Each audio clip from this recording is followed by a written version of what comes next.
34.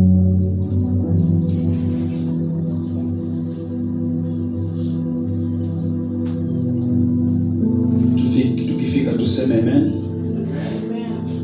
Basi nipate wasomaji wawili, tutangulie na Kiingereza kisha baadaye tumaliza na Kiswahili.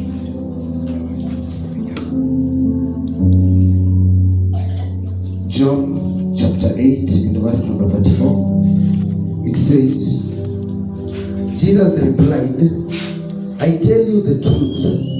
Everyone who sins is a slave to sin. That is the word. Amen. Kiswahili. Yesu akawajibu, Amini, amini nawaambia, kila atendaye dhambi ni mtumwa wa dhambi. Asante Bwana wa majeshi, niliheshimisha neno lako. Imefika wakati Mfalme ukatujalie neema ya kwamba tukaweze kusikia kutoka kwako. Nenda pamoja nasi, kwa maana ni Bwana, kwa pendo na kwa damu yako Kristo, kila mmoja aseme. Basi naomba ukaketi unapompa Yesu sadaka ya makofi mazuri. Asante.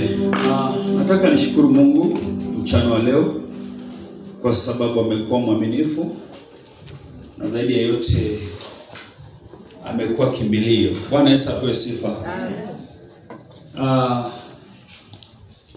Nishukuru pia kwa nafasi nzuri ambayo nimepewa mchana wa leo, maana mimi pia leo nilikuja kusikia. Bwana Yesu apewe sifa.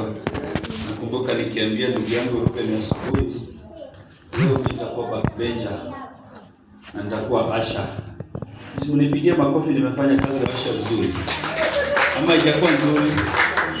Leo nimesaidia mwalimu Teacher Mesha kuweka maandalizi pale nyuma. Bwana Yesu apewe sifa. Kumbe ni mimi naangaliwa. But neno linasema kwamba tuhubiri neno la Bwana wakati unaofaa na usio. Hello? Tell your neighbor I want to talk about spiritual rebirth. Namuuliza unaelewa nini kuhusu hiyo? Bwana Yesu apewe sifa. I want to talk about what? Unaweza nieleza ina maana gani? Nimekuwa kuhubiri na sijaambiwa masaa. Leo naweza fika saa 10. Bwana Yesu apewe sifa. Nani anaelewa hiyo? Maana ya rebirth ni nini? What is the meaning of rebirth? Being rebirth. Ama kuzaliwa pia ina maana gani? Nataka nikuelezee kitu ambapo haujajua na umekuwa ukiendeleza na unasema Mungu yuko anatosha. Bwana Yesu apewe sifa. Yes? Thank you. Pigie makofi mazuri. Tumesikia to be or now ask your neighbor or yourself a question. Are you renewed? Bwana Yesu apewe sifa. Nitatumia muda mchache mno, lakini naomba unielewe kwa sababu itakusaidia. Hakuna haja ushinde ukisema nimeokoka, na hakuna haja useme ninamjua Mungu lakini hamna tofauti. Bwana Yesu apewe sifa. Si tuko hivyo? Na si tumeona? Nataka tuende pamoja. Si tuko hivyo?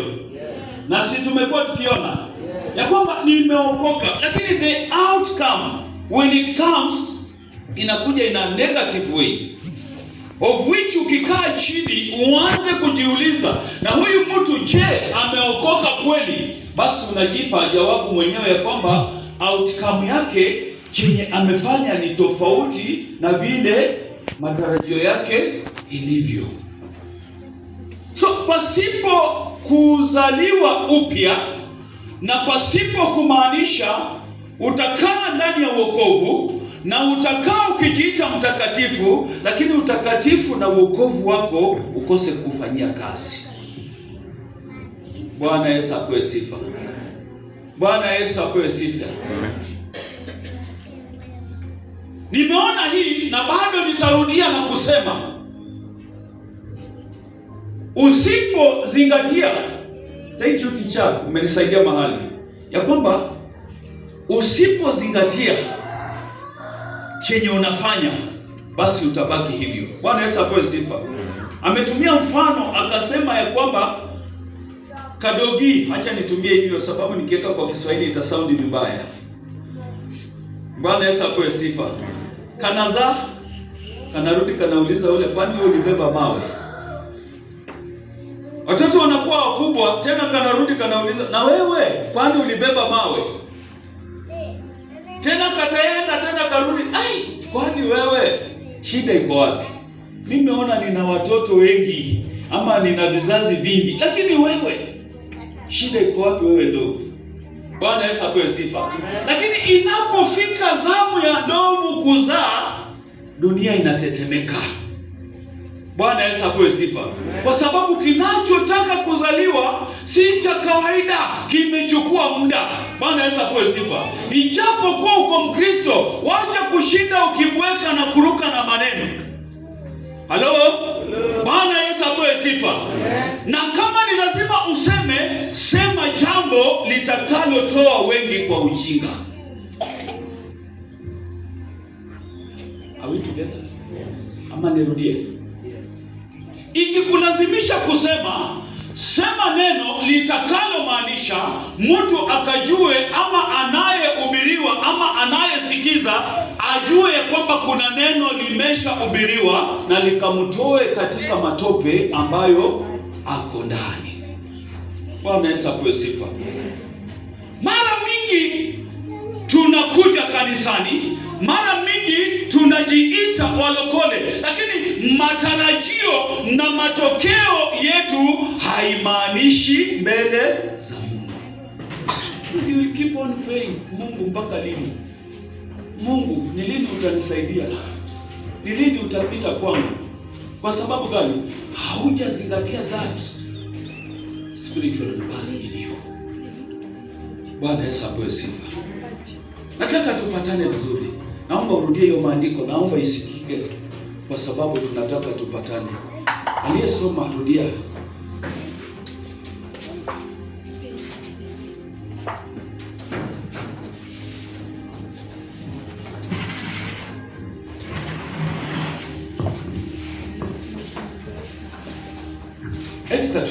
Yohana 8:34.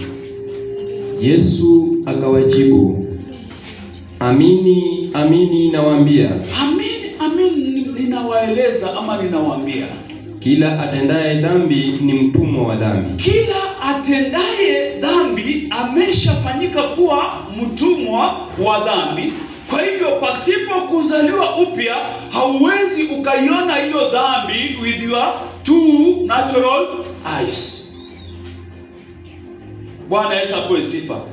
Atendaye dhambi ni nani? Ni mtu ambaye hajalielewa neno, ni mtu ambaye hajajua cha kufanya, na kwa sababu umeshaitanishwa na jina la Yesu, mbona utende? Bwana Yesu apewe sifa.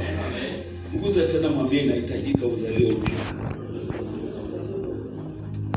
Bwana Yesu apewe sifa.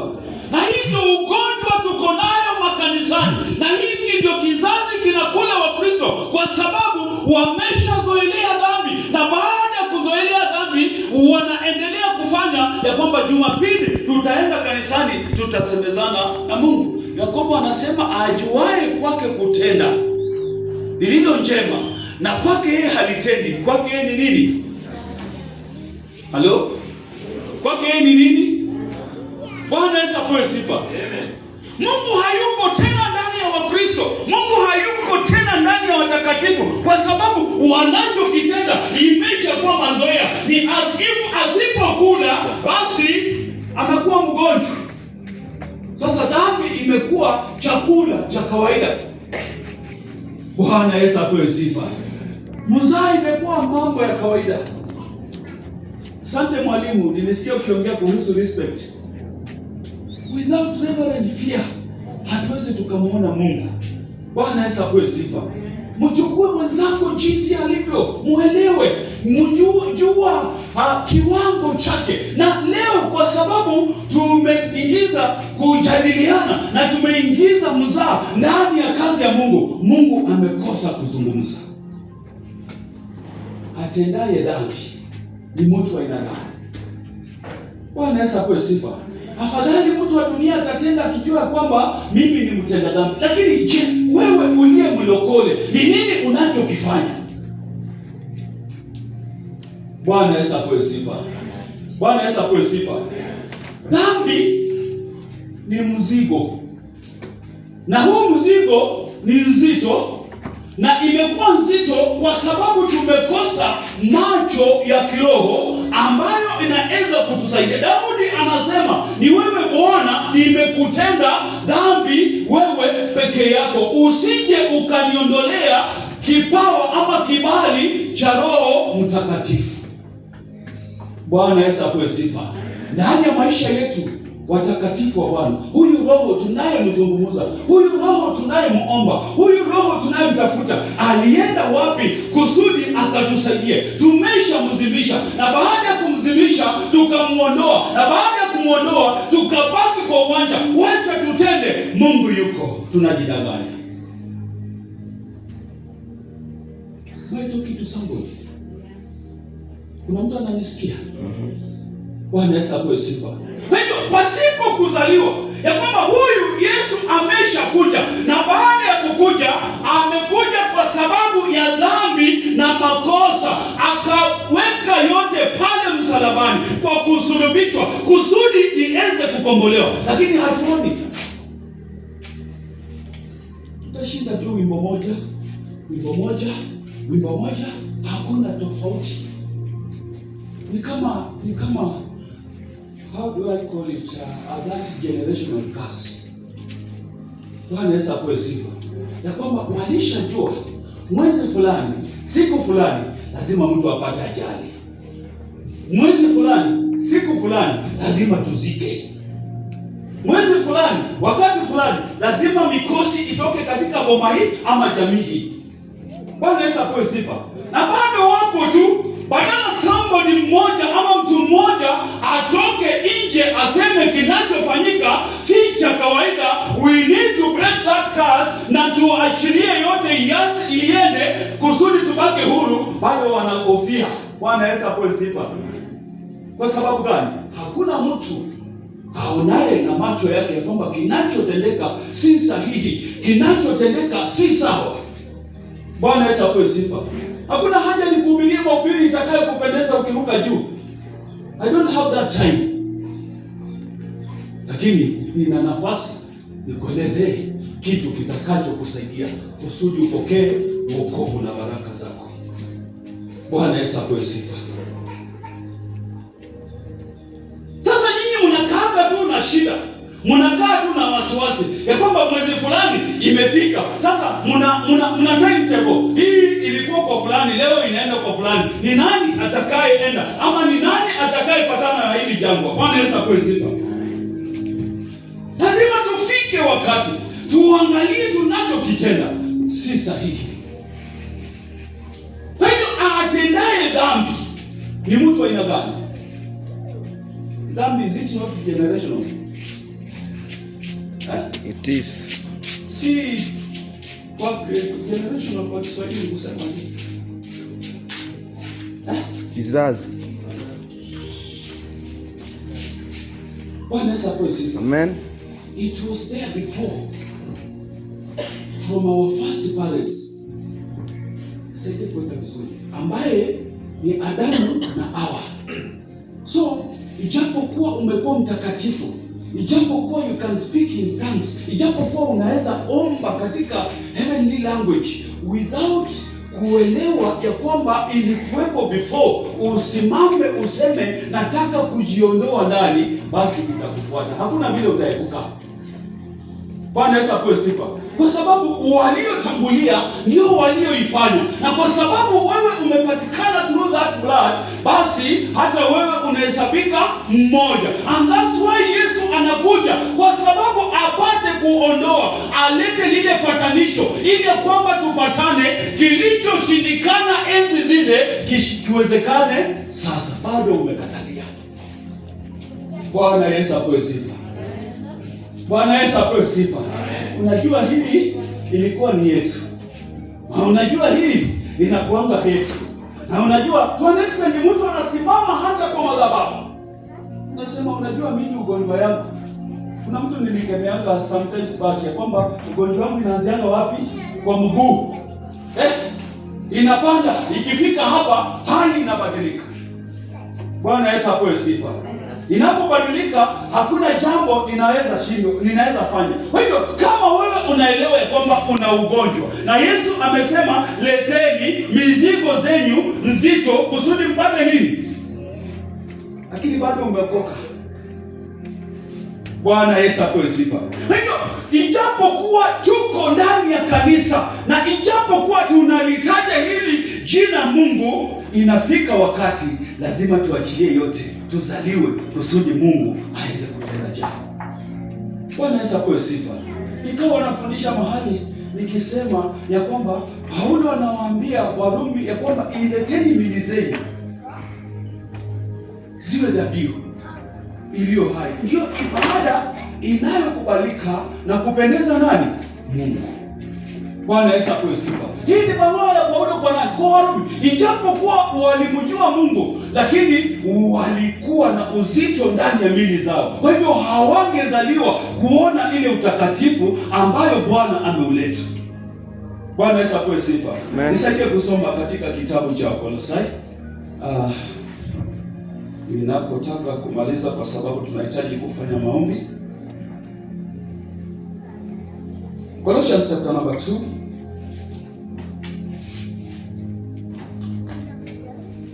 And verse number 13. Dhambi imefanya tumekuwa watumwa.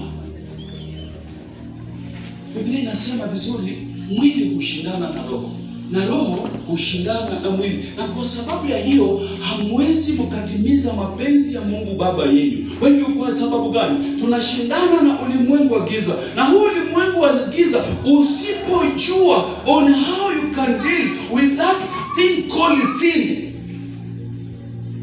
basi utabaki hivyo. Bwana Yesu apewe sifa.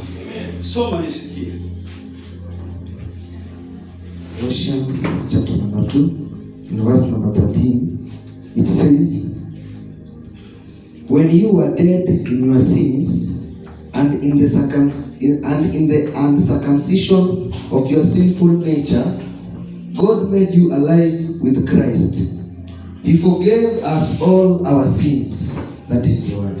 Amen. Wakolosai 2:13. Neno linasema hivi: mkichukuliana na kusameheana, mtu akiwa na sababu ya kumlaumu mwenzake, kama Bwana alivyowasamehe ninyi, vivyo na ninyi. Amen. Under the same page. Wakolosai 2:13. Amen. Bwana Yesu apewe sifa. Amen.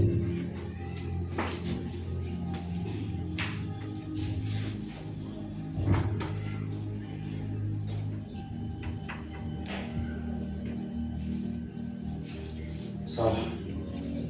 Tulia. Wakolosai 2:13. Neno linasema hivi: mkichukuliana na kusameheana, mtu akiwa na sababu ya kumlaumu mwenzake, kama Bwana alivyowasamehe ninyi, vivyo na ninyi. Mkifanya nini? Mkifanya nini? Mkifanya nini? Naomba kuongea na watu ambao wamechangamka. Mkifanya nini? Yesu apewe sifa. Mama bwana, mimi siwezi kusamea. Yako inasema nini? Na ninyi mlipokuwa mmekufa kwa sababu ya makosa yenu, mmekufa kwa sababu ya makosa yenu na kutotahiriwa kwa mwili wenu, aliwafanya hai pamoja naye, akiisha kutusamehe makosa yote. I think hiyo inaelewana sasa na mimi. Bwana Yesu apewe sifa. Amen. Mesha kilete tena.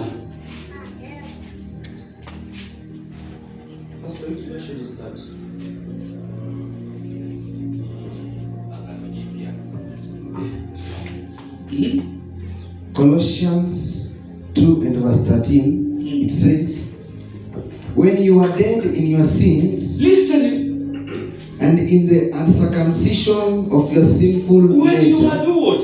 You are dead. Wakati ulipokuwa umekufa. Bwana Yesu apewe sifa. Kwa hivyo ninazungumza nini? Tulia hapo kwanza. Nataka turudi from the word go.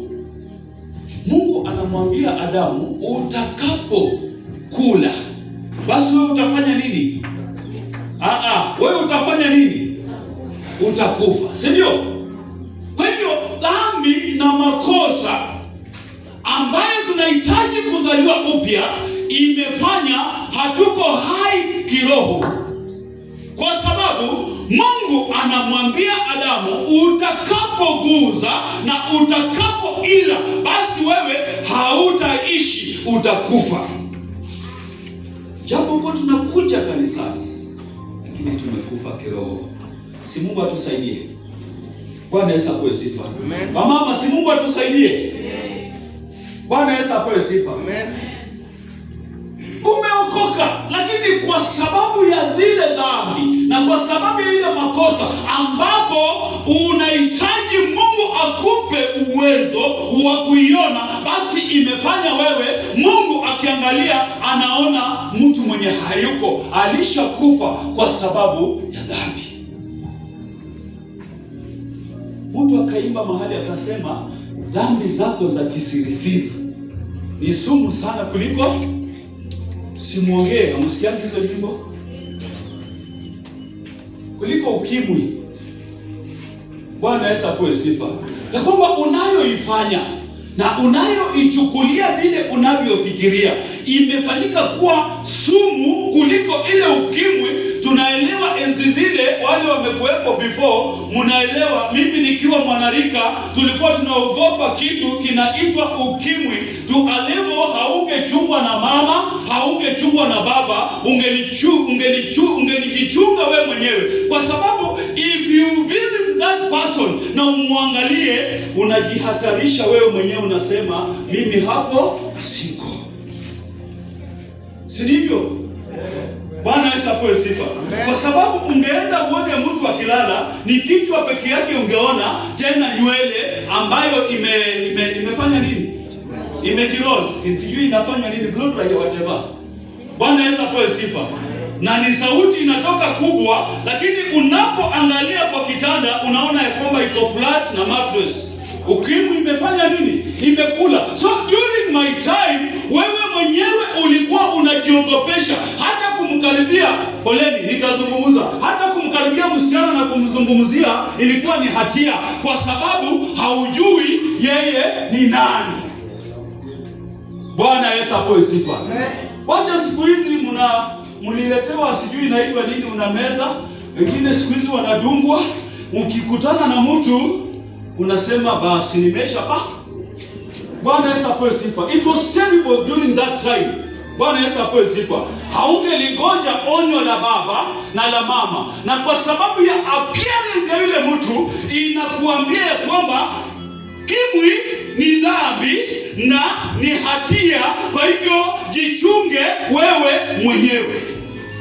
Bwana Yesu apewe sifa. Unajua siku hizi kuna ukimwi. Bwana Yesu apewe sifa. Ama naongea yangu mama Bali. Hii mambo nazungumza uliyaona. Ungekimbia peke yako, si ndio? Hata kwenda tu ku shake hand, ijapokuwa unaambiwa haiko kwa shaking hand, lakini ushaogopa kwa sababu ulichokiona si sawa. Skeleton ya mtu inatembea. Bwana Yesu apewe sifa. So unaona vile tulikuwa na uoga. Hivyo ndivyo watu wa Mungu tuogope dhambi, kwa sababu ni sumu, na inapofanyika kuwa sumu inakutenganisha na Mungu wako, ya kwamba unachotaka kukifanya hakiwezi kikafanyika, kwa sababu shetani ama adui alishakutangulia na mashtaka ya dhambi. Japokuwa unaomba ama Mungu, ijapokuwa unampenda mtu huyu, ana dhambi mingi sana. Bwana Yesu apewe sifa. Situzaliwe kutoka katika dhambi. Kanisa la Bwana, situzaliwe. Vijana, situzaliwe. Wamama, tuzaliwe upya. Wazee, tuzaliwe upya, ya kwamba tumpendeze Mungu. Bwana Yesu apewe sifa. Ni nini kinachofanyika?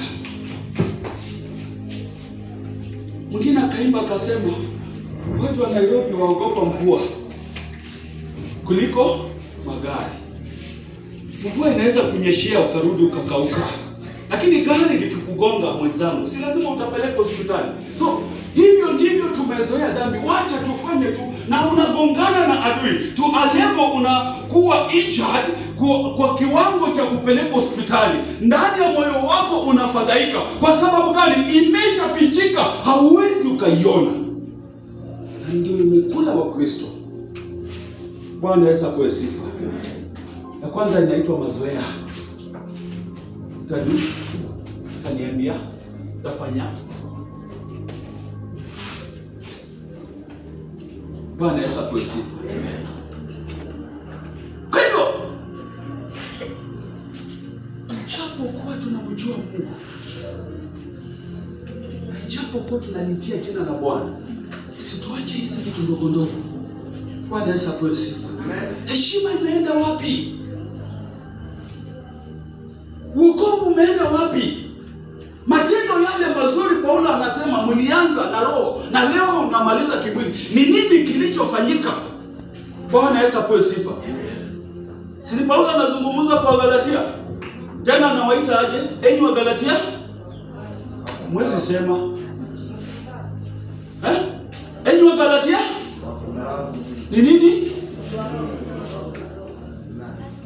Bwana Yesu apewe sifa. Dhambi ni hatari kuliko mchawi. Dhambi ni hatari kuliko mganga. Dhambi ni hatari kuliko magonjwa. Kwa hivyo toroka dhambi, uzaliwe upya kwa sababu ya Kristo, uishi na amani. Sijui imetoka wapi. I was not even prepared to be. Bwana Yesu apewe sifa. Mzaa kanisani leo imefanya Mungu amekasirika. Imefanya Mungu akituangalia anaona vitu vingine. Ujana ni moshi. Bwana Yesu apewe sifa. Na nakumbuka wakati nilikuwa kama nyinyi, mtu angeniambia utafika wakati uanze kuona nywele za watu, ningemwambia wewe, naona unaota. Bwana Yesu apewe sifa. Na kuna vitu tatu ninasikia mtu akiongea, ya kwamba kama kanisa haiwezi kubadilisha, umri itakubadilisha. Na kama umri haiwezi kukubadilisha, basi serikali itafanya nini? Ni gani ndio mzuri hapo? Gani ndio mzuri hapo? Halo? Simu nijibu, ni gani ndio mzuri? Kanisa lisipokubadilisha, age automatically itakubadilisha. Na kama age haiwezi kukubadilisha, basi ngoja mkono wa Bwana Yesu apewe sifa. Hizo ni serikali ngapi? 3 tofauti. So when you are making a decision, you have to choose wisely, kwa sababu inaweza kuleta katika hali of which utaanza Aisha in you. Bwana Yesu apewe sifa. Unajua ni hatari sana kusikia Mkristo akisema ningelijua, na ako na msaidizi ambaye ni Roho Mtakatifu ambaye anaweza kumsaidia. Anamsaidia kwa njia gani? Yesu akasema dumuni hapa, nitakapofika nitatuma msaidizi ambaye atafanya nini? Halo? Hello. Bwana Yesu apewe sifa. Amen. Una msaidizi? Kama una msaidizi basi usitende dhambi. Na kama una msaidizi mtafute. Bwana Yesu apewe sifa. Amen. Tunahitaji kuzaliwa wapendwa. Tuachane na siasa. Tuachane na mambo ambayo haiwezi kutusaidia. Ya kwamba Biblia inasema kwamba na mtu anavyotaka kuijenga nyumba lazima hahesabu gharama. Bwana Yesu apewe sifa. Wengine tuliingia wokovu kwa sababu ugonjwa ilitupeleka. Wengine tuliingia kwa sababu ya hali tulikuwa ndani. Wengine tuliingia kwa sababu tulisukumwa sana, ya kwamba we were given condition ya kwamba usipookoka you cannot work under our authority. Kwa hiyo ulijilazimisha na kuvaa ile ngozi kusema nimeokoka, pasipo kuzingatia kuna gharama ndani ya wokovu ambayo gharama yake ni utakatifu. Bwana Yesu apewe sifa. Amen. Chunguza uliokoka namna gani. Chunguza wakati ulipomkiri Kristo, ulimkiri kwa njia gani? Labda mzaha ilifanya, na leo kwa sababu haukuzingatia umeleta mzaha ndani ya wokovu, ambapo imefanya umekosa kumjua Mungu wako, naye Mungu amekunyamazia kwa sababu una dhambi mingi sana. Ukitaka kujua dhambi ni hatari, angalia wakati Yesu anasulubishwa. Ni nini kilifanyika?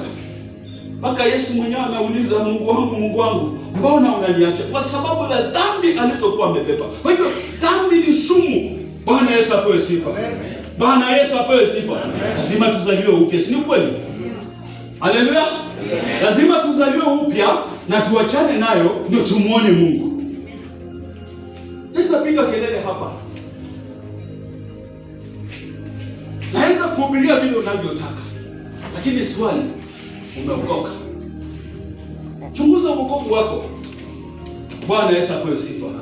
Haikukuja vile unavyofikiria, haikuwa rahisi. Ilimlazimisha Kristo kuacha makazi yake kukuja kwa sababu mimi na wewe tuokolewe, na bado unacheza na wokovu. Lazima tuzaliwe upya tumuone Kristo. Bwana Yesu apewe sifa. Na ndio unaona, kwa sababu ni kizazi ambacho Mungu alishakitamkia, wewe kwa sababu umefanya hili utakufa. Imekuwa ngumu. Yesu bado anakuja, bado hatuja amini. Tunataka kwenda vile tunavyotaka. Tunamkosea Mungu. Ombi langu ni kwamba tubadilike. Bwana Yesu apewe sifa. Ile upendo Mungu anayotaka, ile wokovu Bwana akiangalia, anasema nachungulia toka juu mbinguni nione hata kama kuna mmoja. Remember the time of Lot. Abraham anaulizana na Mungu maswali, si kweli? Bwana Yesu apewe sifa. Anauliza aje? Na ukipata hata na Mungu. Naye Mungu anajibu namna gani? Bwana Yesu apewe sifa. Tunahitaji kuzaliwa. Tunahitaji kumjua Mungu katika hali ambayo si ya kawaida. Na ndio unaona leo udhaifu imeshinda na Wakristo. Leo Mkristo ndio mtu aliye na shida mingi, na leo Mkristo ndio aliye na matatizo kubwa kabisa katika ulimwengu wa kiroho. Bwana Yesu apewe sifa. Nimaliza na Warumi 3:23. Alafu hiyo Warumi 6:23 nitakuwa nimemalizia hapo. Mungu akatusaidia. Romans chapter 3:23 then 6:26. Chapter 3 and verse 23. It says, for all have sinned and all fall short of the glory of God. 24. And are justified freely by his grace through the redemption. Underline that word, and they are justified freely. By his grace through the redemption that come by Christ Jesus. 6:23. 6:23 it says, for the wages of sin is death, but the gift of God is eternal life in Christ Jesus but our Lord. The gift of God is a what? It's eternal life. Kiswahili soma.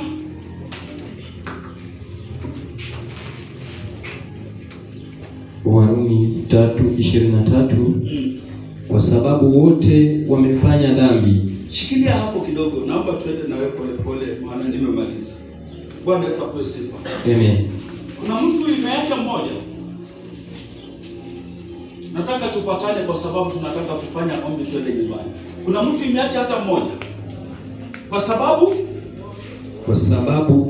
sababu wote wamefanya dhambi. Wote wamefanya dhambi.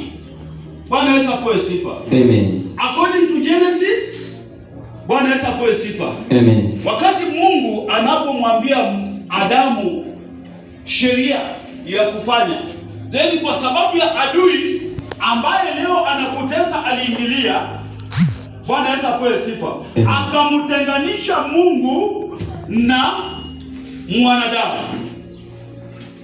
Na hivyo bado ipo. Bwana Yesu apewe sifa. Na kwamba hiyo dhambi imekutenganisha wewe na Mungu. Kwa hivyo tunahesabika sisi sote tumeshafanya dhambi. Bwana Yesu apewe sifa. Amen. Maandiko inasema hakuna dhambi ndogo wala kubwa. Zikiwekwa kwa weighing scale zote ni dhambi. Ndio nitakuja na weighing scale ile ya mawe. Bwana Yesu apewe sifa. Amen. Tupime dhambi na matendo yetu, tuone nini inaweza angusha ingine. Bwana Yesu apewe sifa. Amen. Jirani yako wewe, nini inaweza angusha ingine? Nini inaweza angusha ingine? Si unajielewa? Nini inaweza angusha ingine? Dhambi. Mama Shoka, nini inaweza angusha ingine? Takatifu, si ndio? Endelea mchungaji. Neno linasema hivi, kwa sababu wote wamefanya dhambi na kupungukiwa na utukufu wa Mungu. Sikia, kwa sababu ile dhambi imefanya umepungukiwa na utukufu wa nani? Wa Mungu. Ni mbinu gani na ni njia gani ninaweza tumia nikarudi kwa utukufu? Hiyo ndio swali unafaa kujiuliza. Bwana Yesu apewe sifa. Amen. Dhambi imefanya Mungu amekaa mbali. Ni njia gani ama ni jawabu gani naweza tumia nikamrudisha Mungu karibu na mimi? Bwana Yesu apewe sifa. Amen. Kwa hivyo hakuna njia nyingine pasipo kuzaliwa upya. Na ndani ya kuzaliwa upya ni kumkiri Kristo ya kwamba mimi umeshafanyika kuwa mwokozi wa maisha yangu. Bwana Yesu apewe sifa. Amen. Zifute dhambi zangu katika kitabu hicho cha hukumu. Bwana Yesu apewe sifa. Na uliandike jina langu katika kitabu cha nini? Cha uzima. Natoka leo ukawe Bwana na Mwokozi. Natoka leo baada ya hayo uende utembee kwa utakatifu, uone vile Bwana atapendezwa nawe. Bwana Yesu apewe sifa. Amen. Ni mpaka lini tutakaa hivi? Sometimes ninasikia kuchoka. Kwa sababu gani? Ninalotaka kulifanya ni maandiko. Bwana Yesu apewe sifa. Ya kwamba ninalolichukia ndilo ninalolifanya, na lililo njema silifanyi, kwa sababu huyu jamaa ameingia katika kwa njia nyingine rahisi. Mwili hushindana na roho na roho hushindana na mwili, na kwa sababu ya hiyo hamwezi mkayatimiza mapenzi ya Mungu. Bwana Yesu apewe sifa. Mgeukie mwenzako mwambie Bwana azaliwa upya. Maliza kusoma maandiko. mstari wa 24. Wanahesabiwa haki bure kwa neema yake. Wanahesabiwa haki bure. Kwa sababu ya nini? Neema. Hiyo neema inafanya Yesu anaacha makazi yake, anaacha utakatifu wake, anakuja duniani kwa sababu ya kukikomboa na kukitafuta kilichopotea na kukirejesha katika njia inayofaa. Lakini mtu baada amekatalia, anasema hii ni ya kwetu. Hii nilipatiwa na babu yangu. Hii sijui ilifanyika nini? Sijui. Basi anashindanga kuniambia sijui imekuaje? Ndio nimepata hiyo ufunuo, mchungaji. Bwana Yesu apewe sifa. Amen. Neema, that grace. Bwana Yesu apewe sifa. Ndio inafanya tunakaa hapa, na ndani ya kukaa hapa na ndani ya kusemezana neno la Mungu, na kuomba usitoke bure. Neema iende pamoja nawe. Amen. Bwana Yesu apewe sifa. Amen. Kwa sababu gani? Without that grace hatungelikuwa hapa. Bwana Yesu apewe sifa. Timu yetu inasema you shall know the and finally it shall do what? Anayejua ukweli ako huru. Bwana Yesu apewe sifa. Uko huru leo, unatembea nje kwa sababu haujakosea serikali. Na the moment utafanya makosa, hata ujifiche wapi, they will come after you, wakuweke mahali panapofaa. Si ndio? Bwana Yesu apewe sifa. Kwa hivyo hiyo dhambi imekukujia na imekuweka mahali ambapo unafaa kwa sababu ya matendo yako. So ujitoe hapo, umwambie Bwana, hii si sehemu yako. Bwana Yesu apewe sifa. Labda unauliza, pastor, leo Bwana anahubiri hivyo. Kuna mtu ameiba. Kuna mtu ameua. Bwana Yesu apewe sifa. Hata kwa kutazama ni dhambi. Hata kwa kutamani ni dhambi. Bwana Yesu apewe sifa. Sina shida gani nikiwaambia kwamba mwizi ndiye aibe. Amepiga amefanya survey, akaona hii kitu ni nzuri. Hii nguo Ruben amezoea kuweka hapa ndio nataka. Sasa ameshachukua, si ndio? Imebaki kwenda kufanya nini?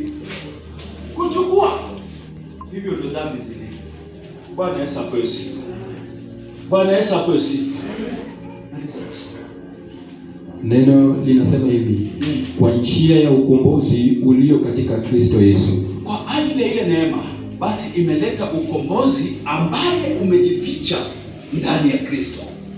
Yesu anasema mimi ndimi njia, ukweli na uzima. Hakuna ajaye kwa Baba ila kwangu mimi. Na leo nikikuuliza Yesu ni nani, hautanijibu. Nikikuuliza Baba ni nani, hautanijibu. Utaniambia God in Trinity. Tutajifunza hiyo baadaye. Bwana Yesu apewe sifa. Alikuwepo wakati ule wa Adamu. Bwana Yesu apewe sifa. Na kwa sababu ya dhambi ilifanya akaondoka. Na kwa sababu alimpenda mwanadamu ama alichokifanya, akazaliwa kama wewe, akaishi kama wewe, kusudi mpatane, msemezane. Bado hamukuamini. Halo? Inafika wakati anaondoka, anasema nitakapofika nitatuma Roho atakaye kuja kwenu, atakaye wasaidia. Bado hatujaamini. Sasa tufanye aje? 6:23. Warumi 6:23. Kwa maana mshahara wa dhambi ni mauti. Mshahara wa dhambi ni mauti. Bwana Yesu apewe sifa. Amen. Mshahara wa dhambi ni nini? Unaweza kuwa kanisani lakini ulishakufa kiroho. Tupatane vizuri. Unaweza kuwa Mkristo lakini ulishakufa kiroho, kwa sababu mshahara wa dhambi imeshafanyika kwa mauti. Na mtakapokula basi mtakufa. Naongea hivyo kiupole kusudi iingie ndani ya mtu haelewe. Bwana Yesu apewe sifa. Amen. Kwa hivyo mimi na wewe tunahitaji kuzaliwa upya. Maliza ukae chini. Bali karama ya Mungu ni uzima wa milele katika Kristo Yesu. Bali karama ya Mungu ni uzima wa milele ulio ndani katika Kristo Yesu, na ndani ya Kristo Yesu ndio umuone, lazima uzaliwe upya. Mpe Yesu sadaka ya makofi. Bwana Yesu asifiwe. Naomba usimame. Leo nataka kuongea nawe kwa upole. Naomba usimame. Na ukisha simama, anza kuhesabu. Ni nini imefanya Mungu amepungua? Bwana Yesu asifiwe. Na ukishapata ni nini imefanya Mungu amepungua, kuna magoti unaweza rudi. Nyumba hii ni kubwa, unaweza tembea ukimwabudu Mungu, ukimwambia Bwana vile unavyotaka. Ama unaweza hapo ukasimama ukamwita Yesu. Bwana Yesu asifiwe. Nataka kuongea na mtu